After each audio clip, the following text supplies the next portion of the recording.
Petak 13. mnogi ljudi smatraju nesrećnim danom kada bi najradije da ne izlaze iz kuće. Da li je to samo sujeverje ili ima neku istorijsku pozadinu? Prema hrišćanstvu Isus je razapet u petak.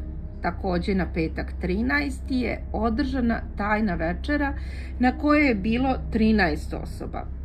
13. je bio Juda, izdajnik. Takođe, bio je petak 13. oktobar 1307. godine, kada je francuski kralj Filip IV. Naredio hapšenje templara. Mnogi od njih su mučeni i pogubljeni. To je ostalo u kolektivnom sećanju. U novije vreme snimani su horor filmovi vezani za petak 13. Ipak mislim da istorijski izvori nisu dovoljno objašnjenje. Postoje mnogi tragični dani u istoriji i čini mi se da bi spoj svakog dana i broja mogao postati nesrećan dan. Tako da je uz neke istorijske i religiozne korene ipak nadodano mnogo psihološkog strahova i sujeverja.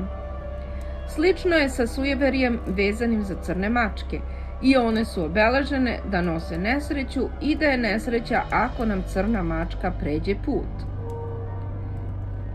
Ljudi očekuju da im se desi nesreća na petak 13. ili ako su ugledali crnu mačku i onda to i manifestuju. A onda kod njih izostaje veza između misli i osjećanja i onoga što se desilo, nego krivci ostaju petak 13. i crna mačka. I tako sujeverje traje. Ipak postoje mnogi ljudi koji se tome opiru. Petak 13. vezan je za ženski put i snagu. Petak je Venerin, to jest Afroditin dan. Broj 13 se vezuje za ženske cikluse i 13 lunarnih meseci. Tako mnoge veštice, buntovnici, oni koji se opiru sujeverju, oni koji se zalažu za žensku snagu i moć, naprotiv, slave petak 13. Za njih je to srećan dan i uvereni su da će ga sjajno provesti. A onda tako i bude, jer sve je naša manifestacija. Kako je kod vas?